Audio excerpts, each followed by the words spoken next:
blew my daughter's college fund on buying a new house after she buddied up to my cheating ex's side chick and called her new mom. Now she's begging for forgiveness. I, 44F, have an 18-year-old daughter Mia and she's supposed to start college in a couple of months. I'm also in the middle of a divorce from my husband of 20 years, Jonathan, 45M. He had an affair with his secretary Alicia, 34F, and that had been going on for almost a year before he finally came clean to me about it a couple of months ago. I filed for a divorce as soon as I could, after he told me, and I also moved out of our house. I've been living with a friend of mine ever since I left, and I'd expected Mia to take my side on this because I'm obviously the victim here, but for some reason, she chose to take her father's side. I tried to talk to her a week after the divorce because she hadn't been texting me, not even to find out where I was. She hadn't been at home on the day that Jonathan came clean to me about the affair, and I moved out that day, so I never got a chance to say goodbye to her. I waited for her to text me and ask me where I was, but that text never came.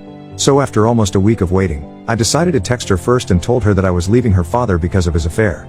And she told me that she already knew, but she didn't care about it much because she felt like this didn't concern her. I thought that it was a bit odd and began to think that maybe I'd made a mistake by letting Jonathan talk to her first. Because that meant that he controlled the narrative and could feed Mia whatever nonsense he wanted to about our marriage and our relationship, so she would side with him over me. I tried to talk to her many more times afterward, so I could set the record straight, but it appeared to me that Jonathan had actually told her the truth, and in spite of that, she was on his side. I thought that was insane, but she was still my daughter, so I tried to convince her to talk to me and put in a lot of effort to get her to spend time with me, even though I was super busy with the divorce and my job. She would agree to meet me like once in a blue moon, and I'd try to make a day out of it. But even then she would just seem very unenthusiastic and would be on her phone almost the entire time. For the last couple of weeks, she hadn't been responding to any of my texts and was completely icing me out. And then, about a week ago, I saw a post that she'd put up on Instagram, where she was hugging Alicia with a caption that referred to her as mom with a heart emoji. I was already feeling horrible because not only was I losing my husband, but now, it appeared that I was also going to lose my daughter to the same woman. That post was pretty much my last straw, and I just completely snapped. I called Mia up, and when she didn't answer the first time, I decided to go a little crazy and called her almost 17 more times until she finally picked up the phone. She sounded annoyed, but I couldn't care less about how she felt and instantly demanded an explanation for the post and the caption. She told me that it was none of my business and that I shouldn't be stalking her account in the first place anyway. It was crazy because she has a public account and I follow her because I'm her biological mother. I told her that it was really low and disgusting of her to take Jonathan's side, even though he had cheated on me, and now, she was also pretending like that other woman was her mother while ignoring the woman who'd actually given birth to her and raised her for so long. Mia told me that she owed me nothing, and if I was so hurt then she was just going to block me so I wouldn't be able to see any more of her posts. She told me that whatever happened was done and that now, instead of whining, I should just be trying to make my future better. Like she was, trying to get along with her new family. Then, she disconnected the call and actually ended up blocking me, which came as a huge shock to me. Mia and I, like any other mother-daughter duo, had our differences. But I wouldn't ever expect her to stab me in the back like this. She and I'd been pretty close growing up, and only in the recent years had she started growing closer to Jonathan than to me. But I always believed that she loved us equally. That phone call proved that she didn't, and it set me off the edge. I think I cried for almost an hour after she hung up and blocked me because I couldn't believe that my little girl would do this to me.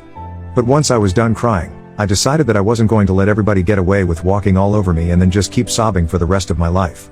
I decided to take Mia's advice and did something crazy. I'd set aside a ton of money for Mia's college fund. Jonathan and I had figured that we could split the cost of sending her to college, so he'd saved up to pay half and so had I, in our separate bank accounts because we weren't supposed to touch that amount. But I decided to just screw it and spend that money on buying a house that I'd really wanted, for the past couple of years. I'd had my eye on a beautiful house in a really nice neighborhood, but I hadn't been able to buy it because Jonathan wasn't ready to move out of our old house and Mia didn't want to leave that neighborhood behind because all her friends lived close by. But as soon as I realized that Mia had almost no gratitude, the sooner I accepted that, the better off I would be. So I decided to talk to the real estate agent dealing with that house and offer them the entire college fund and some more, so I could buy that house, and I got a deal. I'm supposed to move into that house by the end of the month, so I decided I was going to take a picture of that house and post it on my social media so that everybody would know that I'm not sitting at home and crying over things that I have no control of anymore. I posted that image on my account, and I guess some relative of Jonathan's sent it to him, and he texted me a few days ago to ask me how I was able to afford that house because the last time we discussed this, it was a little out of my budget. I didn't care what he would think of me, so I told him truthfully that I spent Mia's college fund to buy that house and I didn't have any regrets about it. He flipped out and started yelling at me, called me an irresponsible mother, and told me that I had no right to do this to our daughter. He accused me of being petty and jealous just because Mia seemed to be getting along well with Alicia. He also insinuated that I was somehow punishing her for not turning her back on her father and siding with me instead. None of that was true, I was just doing this because I finally felt like I'd earned it and I no longer needed to keep running after my daughter because she had other people looking out for her. And it was pretty evident from her behavior that she preferred these new people over me, so she didn't need me anymore. And if she didn't need me, then I would assume that she didn't need my money either. He couldn't argue with that, so I disconnected the call. But it wasn't over yet because after that, I still had Mia to deal with. An hour after my phone call with Jonathan, she called me and she was devastated. She was sobbing and I could barely even make out what she was saying because she was crying so hard. She kept asking me how I could do this to her when she'd always put me first and above everybody else. It was petty, but I did ask her if she was still putting me first when she blocked me, just because I seemed to be upset that she was calling Alicia her mother. She told me that it meant nothing and it was only a sweet gesture that she thought would make Alicia feel more comfortable as part of the family. Because no matter what the past was, Jonathan still wanted the future with Alicia. And she said that she just wanted to balance her old family and her new family now, without letting either of them go. She said that she hadn't expected me to turn so hostile towards her, and I told her that I could say the same thing for her because it was actually she who turned her back on me first. Even though I was the victim and I was the one who'd been cheated on. She just kept crying and said that she'd never expected her own mother to take revenge on her like this. And I started feeling pretty horrible about what I did, especially when she started hiccuping in the middle of her sobs. Because she only did that when she was upset, and I hadn't heard her do that ever since she was a kid. So I knew that she was really upset now, and I guess I may have taken things a little too far. She told me that she was very sorry about whatever she did, for what it's worth, and then disconnected the call. But I haven't been able to forget about it, and I really don't know if what I did was out of line or not. Ida for spending my daughter's college fund on a new house after she called her dad's affair partner mom. Update 1. Hey, guys. So I moved into my new house recently and it's been a few days since I've been living here. I brought back all the things that I'd paid for from my old house, and I did run into Jonathan, Alicia, and Mia there as well. They're all living together now, so that's nice. Because it seems like Jonathan found a replacement for me as soon as I was gone. Actually, he already had a replacement lined up even before I was gone, to be precise, which is why the divorce is happening. Jonathan and Alicia ignored me the entire time that I was there, which wasn't really a punishment for me. Because it just made it easier for me to instruct the movers and helped me get my job done a lot faster than I would have been able to, had they decided to talk to me. Mia, however, tried to stop me and talk to me before I left. She hadn't tried to interrupt me the entire time that I was there, and neither had I tried to talk to her because I had nothing left for me to say to her. Especially not after whatever had happened in the past. But she stopped me, just as I was about to get into my car, and asked me if I'd given any thought to what or how I was going to contribute to her college fund now. There was no apology and no sign of regret, so I didn't bother to answer and drove away. I've thought about it a lot over the past few days, and I really can't come up with any excuse for my daughter's behavior.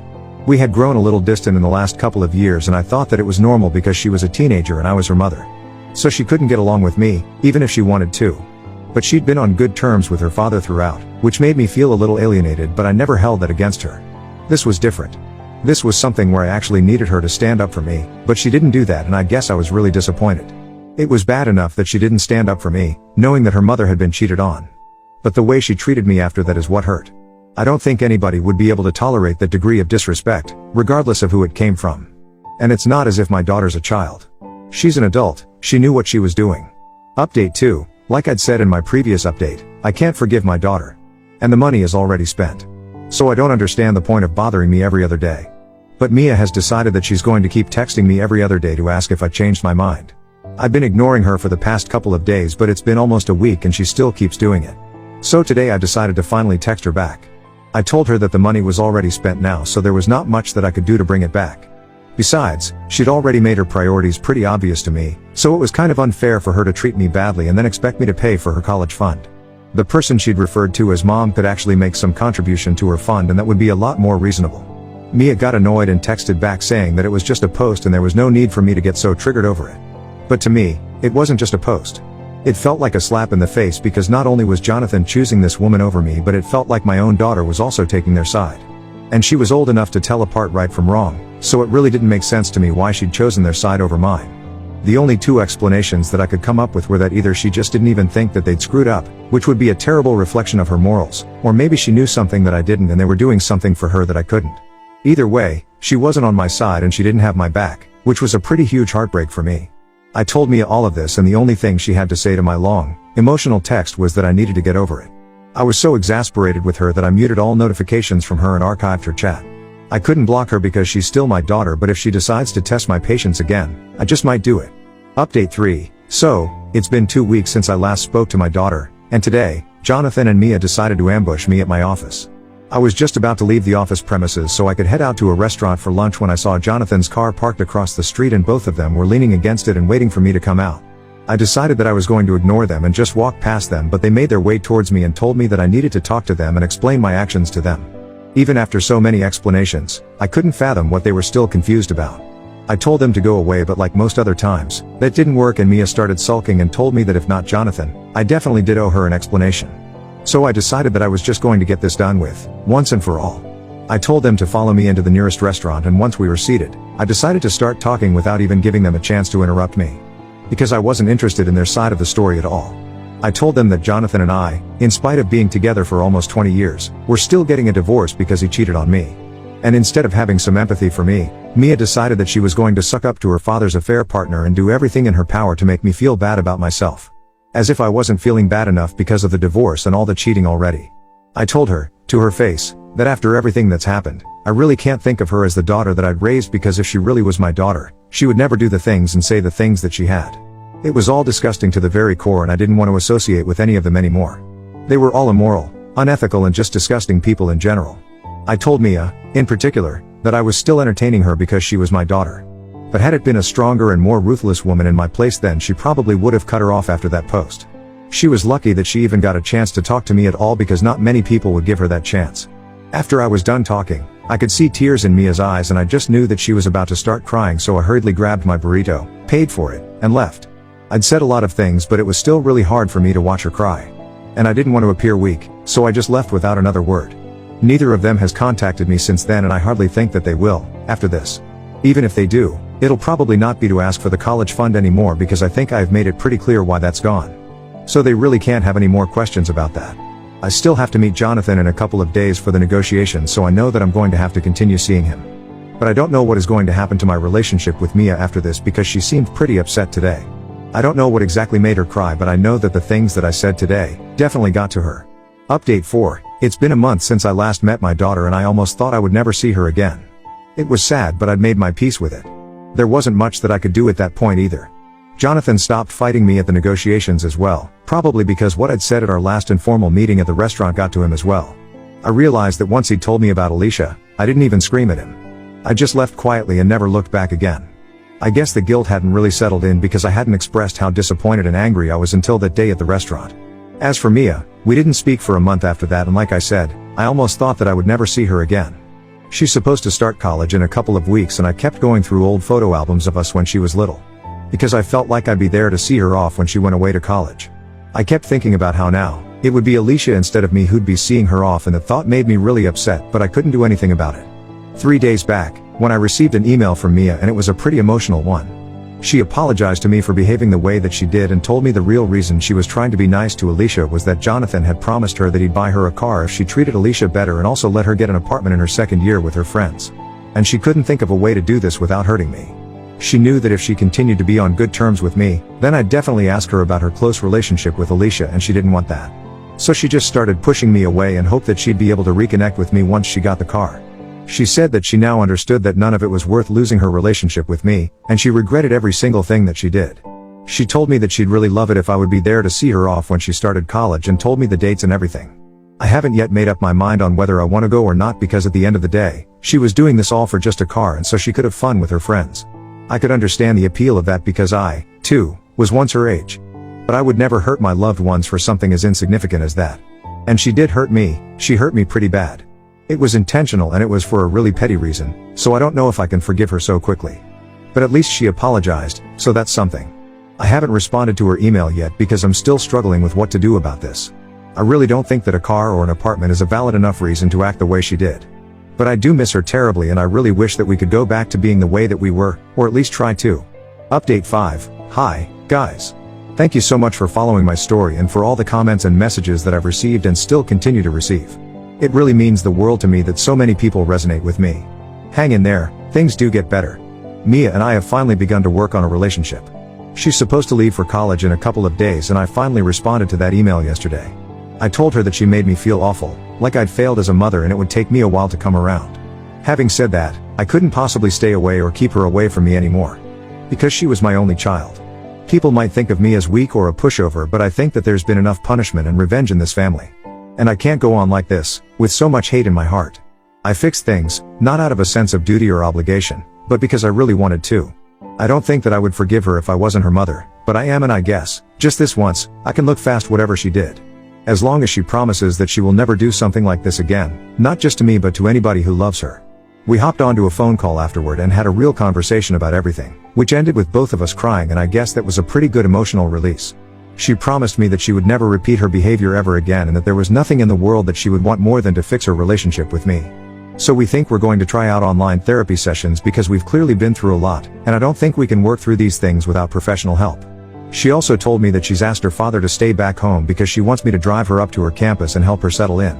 It'll also give her some time to talk to me before she leaves. Jonathan and Alicia were pretty disappointed that she didn't want them tagging along, but she was very firm about who she wanted to drop her off. And I'm glad that she chose me. I wouldn't say that everything is all fine again, but with enough time and effort, I guess we can repair our relationship. And I hope that we do.